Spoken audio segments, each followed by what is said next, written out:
उस अपने घर लौटने वाले लौट रहे थे। उनके गांव में पहुंचने के लिए एक घने जंगल से गुजरना पड़ा। जब वह उस घने जंगल से गुजर रहे थे तो एक दोस्त को प्यास लगी। पानी ढूंढने के चक्कर में वह अपना रास्ता बदल।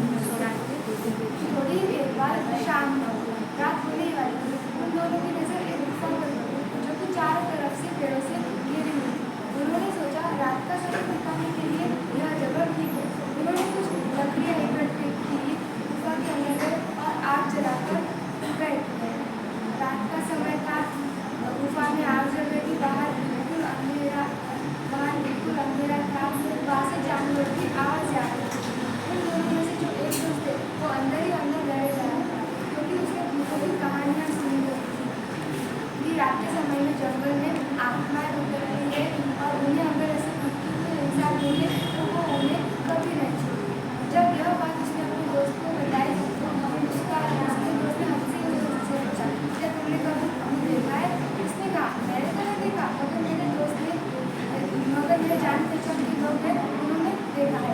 उसके दोस्त ने उसे समझाने की बहुत कोशिश की कि इसको सुनाई बातों पर विश्वास नहीं करते। वो सोचा और पूछा किस तरह की मुझे नींद आ रही। बस इतना ही कहकर वह लेट गया और थोड़ी ही देर बाद सो गया। लेकिन वो जो अंदर से डरा हुआ था वो लेट तो गया मगर उसे नींद नहीं आ रही थी।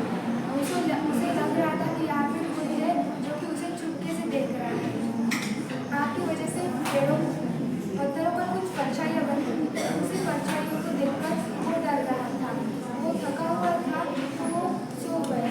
थोड़ी देर बाद उसे नींद लग गई। नींद लगने के कुछ देर बाद उसको एक सपना आया। उसने सपने में देखा कि एक परछाई उसके तरफ बढ़ रही है और उस परछाई में उसने एक हाथ और उसके बड़े बड़े नाखून थे। अब जैसे जैसे वो डर रहा था वैसे वैसे वो परछाई उसके करीब आ रही थी और बड़ी होती जा रही थी।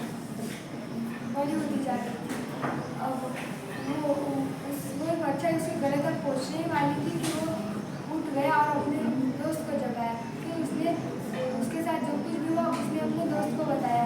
फिर उसका दोस्त फिर हंसने लगा और बोला, अगर वह परछाई तुझे फिर से दिखी तो तू तो वही कही हो जो मैं तुझे बताऊंगा। तुझे बस अंदर ही अंदर रहना है, मैं तुमसे नहीं डरता, सामने आ। फिर उसने वैसा ही किया। दोबारा से वो परछाई उसे नजर आई। उसने बिना डरे अपनी हिम्मत जुटाकर कहा, मैं तुमसे नहीं डरता, सामने आ। अब जैसे जैसे वो बोलता रहा वैसे वैसे वो परछाई छोटी होने लगी और दूर होने लगी।